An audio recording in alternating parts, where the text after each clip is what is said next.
we would drive around in that close proximity, and you'd essentially have your hand almost rested on the seat, the track level, and if anything happened, he would drop that thing straight back, and then you would go. I mean, you can still drive like this for a couple feet, 60 feet, just to haul ass out of the threat, but now I'm out of way. Keep my hands low. Wolverines!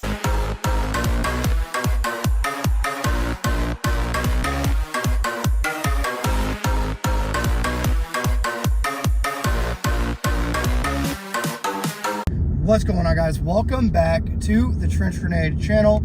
I am your host, the average vehicle CQB tactic hater that your mom said that we have at home. Thanks for watching, guys. The purpose of today's video is I'm going to talk to you about what you should consider as far as offensive, defensive tactics with your vehicle, and some things that you should probably avoid and not consider, because people in the gun community seek to rip you off. Imagine that. And there's a lot of people out here selling vehicle born CQB tactic classes, and it's all a bunch of BS.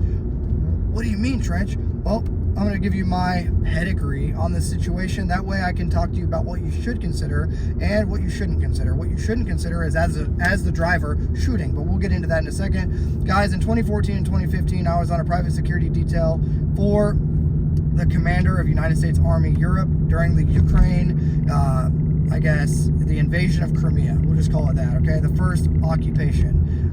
So during that, I was tasked with making sure key leaders and key individuals were transported around the country, right? I won't go into too much more detail than that, other than did it then, and then later on in 2016 and 2017, I was on another private security detail in Eastern Europe, Latvia, Poland, Romania, Republic of Georgia, Estonia, a bunch of places, right? Again, Germany, whatever, right? And did the same type of stuff, not as crazy like threat level or whatever, but same things to consider. And during that time, we did a lot of vehicle testing, if you will. The types of vehicles that we were issued at that time were Volkswagen, manual Volkswagen vehicles. I guess at the time it would have been 2017 or 2016. They were brand new, manual, you know, just like a four-door car. So we had a bunch of those, and we had some 12-passenger van, 15-passenger vans, obviously a couple up-armored Humvees and a Bradley M2A3, but that was more for the tactical application side of the house. Now, why am I telling you all this? Because a lot of these people in the firearms community are going to tell you to go to a vehicle. They're going to try to sell you a vehicle class. They're going to try to say, hey dude, come spend $1,000 or whatever it is, and you know, go to this vehicle born CQB class, and you're going to learn how to shoot through windshields and shoot through, you know, passenger side doors and driver side windows and passenger side windows, and learn how to get your carbine out of the trunk of a vehicle really quick. And it's all a bunch of crap, okay? The only time you're ever going to actually shoot from a vehicle is going to be if you're blocked in or your vehicle is rendered inert, all right? And as the driver, your role is not to engage. Your role is to drive. It's the truck commander or the other passengers, their role is to engage. Now, let me tell you something. You know why no one ever actually gets killed in a drive-by shooting? Because it's really hard to shoot people from a moving vehicle effectively, right? Yeah, you're gonna hit stuff eventually, but it's really hard to effectively put rounds on target. So, avoid all that. First of all, avoid those classes. What should you do? Well, you basically live in your vehicle. Think about it. You drive to and from work. You drop the kids off. You go to the gym. You live in your vehicle a lot. You spend a lot of time in your vehicle. So what should you do? Well, what we would do is we would go to a closed course or a parking garage, and we would practice max acceleration and braking in a certain area with a cone in the front, and then a red square on the ground. And we would practice on the command brake. We'd try to get the vehicle to actually stop in the designated zone. We would do things like driving in closed parking garages, so from a main road, pulling into the parking garage without braking completely, which is very difficult to do because you got to think about the angle of parking garages, and backing into a spot as quickly as possible on a high floor, and then dismounting the vehicle, you know, without completely stopping. So things like that, or dismounting the vehicle. So you can practice contact left, dismount right. But then again, if you're getting actively engaged in your car, you're going to die. Your car is not bulletproof. Your car is basically made of butter, right? Drop a butter emoji down below if you've gotten this far in the video. But your car is basically going to be like a hot knife through butter, or whatever the metaphor is there, because the only parts in your car are going to be the reinforcement, the metal bars, reinforcement inside your door, and part of the engine, the actual engine block. The rest of your car is basically just paper, and bullets will go right through both handgun and rifle, okay? So if you're asking me, Trench, well, what should I rehearse? If you've ever, and comment below, if you've ever had to slam on the brakes and you didn't know what your vehicle was going to do, or you had to accelerate to evade a scenario, post that story down below. You should learn the capabilities of your vehicle. That's all you should learn. Go to a track, go to a closed course, any sort of driving training area. Go to that area and learn the maximum and minimum capabilities of your vehicle.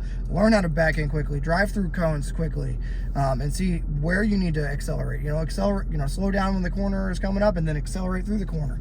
These are the things you need to learn about your specific daily driver, to protect your family, to be able to make sure your family doesn't get trapped in any sort of riot or any sort of grid down scenario.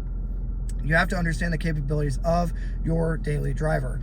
Don't get sucked into all this vehicle-borne CQB tactic crap, right? That stuff, like, yes, did we train to be able to get in and out of the vehicle quickly? Did we stage, a medical bag and our carbines in the trunk? Yes.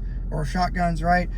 For law enforcement, I have a shotgun, Remington 870 in the trunk of this Mustang right now, because that's just my truck gun lately, right? But yes, you should rehearse getting out of the vehicle, but if you're actively being engaged, say right now I was driving, okay, I'm driving, and then boom, I get blocked in on an on-ramp or off-ramp or in a gas station, whatever.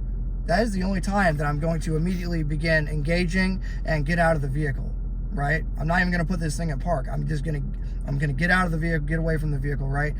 Because that is a good way to die. That is a coffin. Outside of that scenario, that you're never gonna be going to grab your shotgun or your rifle in the back of the car. If you're being actively engaged, a good way to die is to go to the back of the vehicle, because that's where the bullets are going to. Get away from the car, okay? I know I said that kind of confusing, but get away from the vehicle.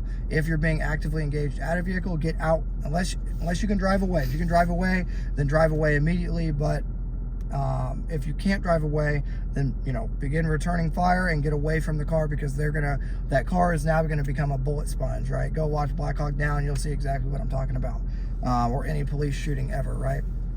Okay, so the moral of the story is, if you want to understand the capability, you should understand the capability of your vehicle, right? You should understand what its capabilities are.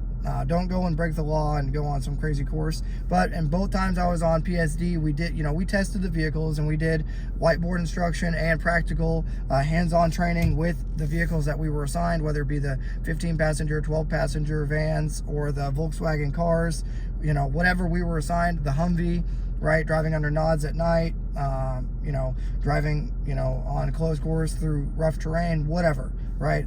Or with the Bradley, but that's getting into the more tactical side for survivability drills. But yes, we trained it, but you guys should train the part where it's just the daily driving part, and how to dismount, and make sure your first aid kit and your carbine or shotgun are staged properly, but understand the limitations that if you're actively engaged, that stuff might as well be on an island, because you shouldn't be going back there to try to get it, because that's a good way to die, right? Okay, again, guys, this is me just trying to give you my 2 cents, not resting on my pedigree, because I don't care about my ego or whatever. But when I did this stuff, when the Army paid me to do it, it was more like, hey, use the vehicle as a tool to get away from contact, or use the vehicle, get away from the vehicle as fast as possible if you're being engaged in it. Okay, I think I've said all the things I need to say.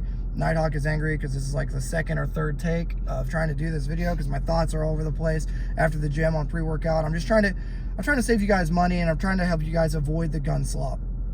Right, you guys, I hate on the Goobers group or Johnny Q a lot, but it's from a good place. I'm trying to save you guys money. I'm trying to make sure you guys understand that there are people trying to get paid. Capitalism is a real thing. That's fine.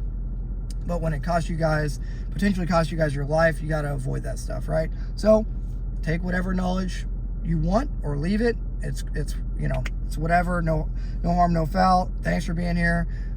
If you want to support my work and support the channel further, and you want to pay my Mustang car payment, well, join the Patreon and you get access to the Discord server, and you can pay for my gas and ammunition so I can continue, and time, so I can continue putting out content for you guys. I enjoy making content. I enjoy reading your comments.